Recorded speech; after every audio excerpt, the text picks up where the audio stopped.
America Israeli যৌথ আগ্রাসনের শিকার হতে চলেছে ইরান আবারও নতুন করে। ঠুনকো যুদ্ধবিরতির মেয়াদ বড়জোর আর একদিন কিংবা 2 দিন। এখন এই মুহূর্তে যেটা মনে হচ্ছে খুব অল্প সময়ের মধ্যেই আমেরিকা যুক্তরাষ্ট্র ইরান হামলা করতে চলেছে, কারণ পাকিস্তানের মধ্যস্থতায় ইরান এবং আমেরিকার মধ্যে যে চুক্তি হবার সম্ভাবনা ছিল সেই সম্ভাবনা পুরোটাই খারিজ হয়ে গেল গতকাল। এই মুহূর্তে পুরোপুরি অচল অবস্থা সৃষ্টি হয়েছে, তাই যুদ্ধ শুরু হওয়া শুধুমাত্র সময়ের অপেক্ষা। ইতিমধ্যেই গোটা পৃথিবীতে তীব্র জ্বালানি সংকট শুরু হয়েছে, অর্থনৈতিক মন্দার আবহাওয়া। এই মুহূর্তে যদি আরো একবার নতুন করে যুদ্ধ শুরু হয়, গোটা বিশ্বকে এই যুদ্ধের খেসারত দিতে হবে। যুদ্ধ যদি মধ্যপ্রাচ্যে হয়, সেই যুদ্ধ কিন্তু মধ্যপ্রাচ্যেই সীমাবদ্ধ থাকবে না, গোটা পৃথিবীতে এই যুদ্ধের ভয়াবহ প্রভাব ছড়িয়ে পড়বে। আর এই যুদ্ধ থেকে তৃতীয় বিশ্বযুদ্ধ শুরু হওয়ার সম্ভাবনাও অত্যন্ত প্রবল। তাই এই মুহূর্তে প্রমাদ গুনছেন মানুষ বিশ্বজুড়ে, এবং চোখ রয়েছে বিশ্বের ডোনাল্ড ট্রাম্পের তথা ইসরায়েলের পরবর্তী পদক্ষেপের দিকে। যদিও ইরান সর্বাত্মকভাবে তার প্রতিরক্ষা ব্যবস্থাকে সাজিয়ে রেখেছে এবং দেশের মানুষ তারা এই আক্রমণকে মোকাবেলা করার জন্য প্রস্তুত হয়ে রয়েছে। গতকাল আমেরিকার পক্ষে শেষবারের মতো ইরানের কাছে 5 দফা দাবি পাঠানো হয়েছে, যে দাবির ছত্রে ছত্রে আমেরিকার সাম্রাজ্যবাদী আগ্রাসনের ছাপ স্পষ্ট।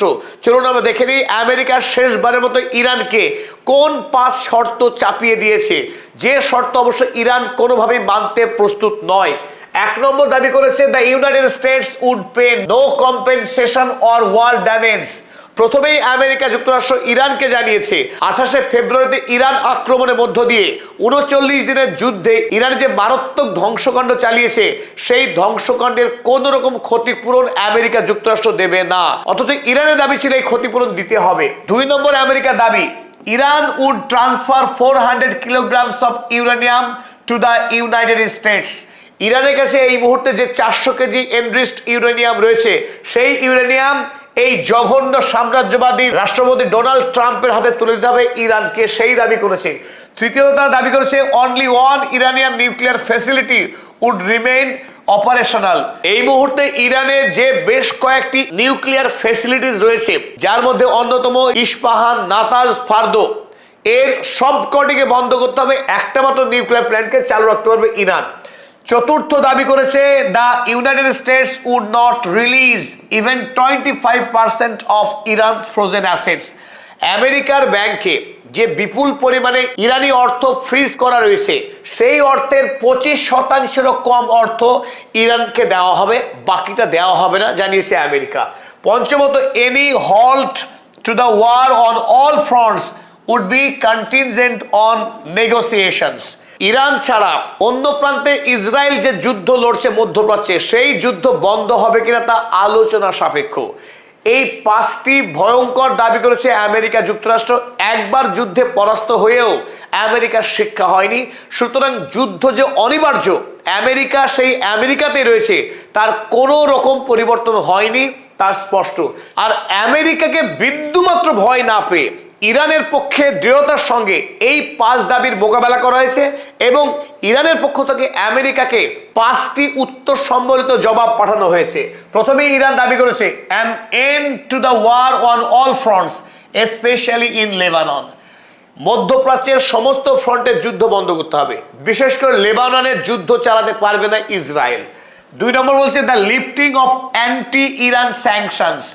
ইরানের উপরে যে 9000-এর অধিক স্যাংশন রয়েছে, তার প্রত্যেকটি স্যাংশনকে তুলে দিতে হবে আমেরিকা যুক্তরাষ্ট্রকে এবং রাষ্ট্রসংঘকে। The release of Iran's frozen funds.